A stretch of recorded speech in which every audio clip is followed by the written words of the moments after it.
Tell me a little bit about the last 23 years and what it's been like. It's kind of hard to put it into words, really. I guess in a summation, I've had 23 years of being a part of a wonderful organization comprised of men and women that have sacrificed so much that I've seen on a daily basis, sometimes physically, often emotionally, and it's just been an honor and a privilege to be a part of that, part of something that is much greater than myself. So what is it that is drawing you to leave?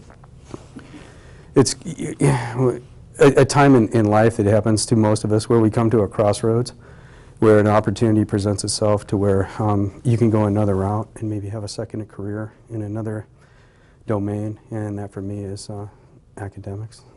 So you're going to be teaching?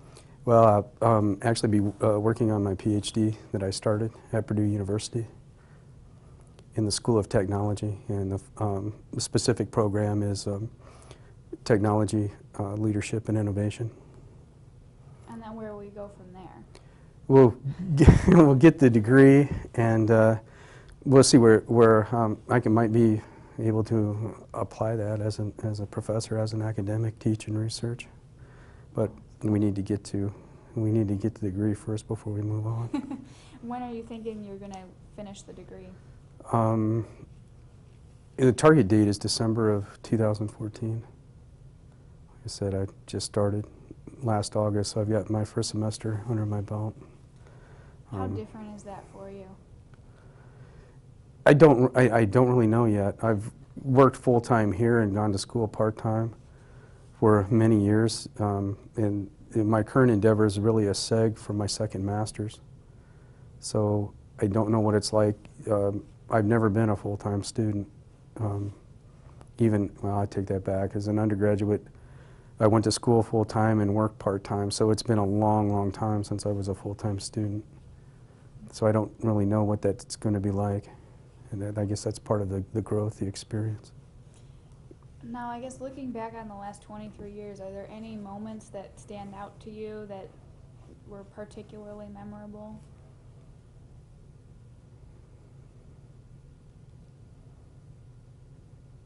One that stands out to me that's mostly recent. There's just so many, it's hard to narrow it down.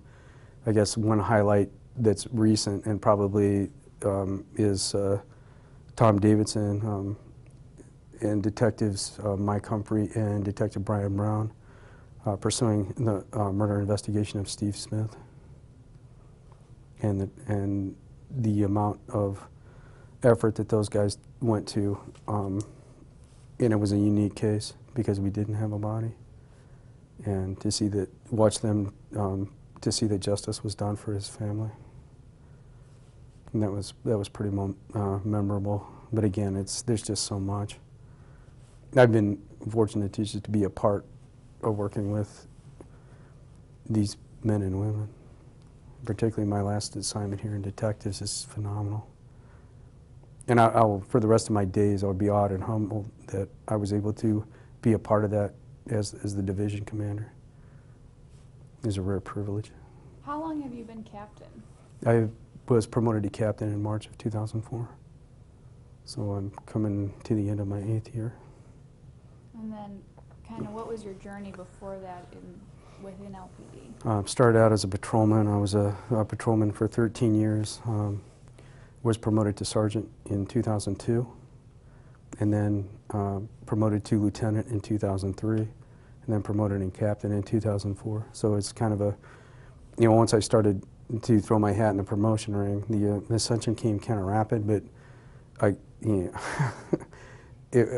caught a lot of breaks. There was just a lot of turnovers at that time, and it was always been very, very competitive. So a little bit of an anomaly where, I guess opportunity met and good fortune were timed together.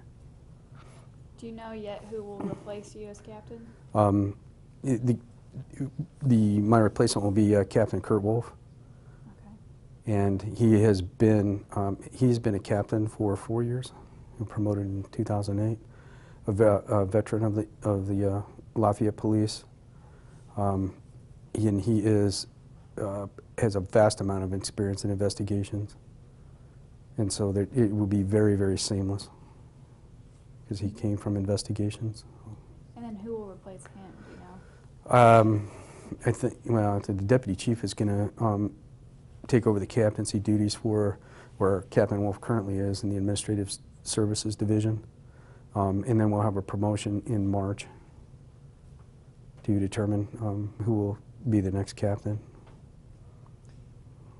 I know that, you know, people's view of the police department ranges from great to not so great. Is there anything that you want to know, or you want the public to know on your final day about this organization?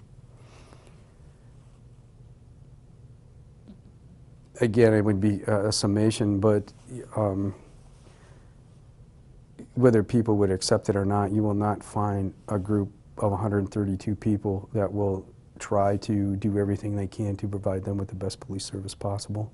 And I realize that I'm biased. I'm on the inside. I'm part of it, and an upper level leader. So, and expect, it's kind of like talking to someone's mom about their child. They're always going to see the best, and I realize that's kind of the dynamic here. But I think in time that hopefully it bears it out, that the majority are with us and understand that. And do you have any last advice for the people you've worked with here at LPD? Just stay who you are. And I've had this opportunity available to me after a 23-year career, not because of anything I've done, as much as the primary mechanism to get me where I'm at is that an awful lot of wonderful people made my welfare their concern.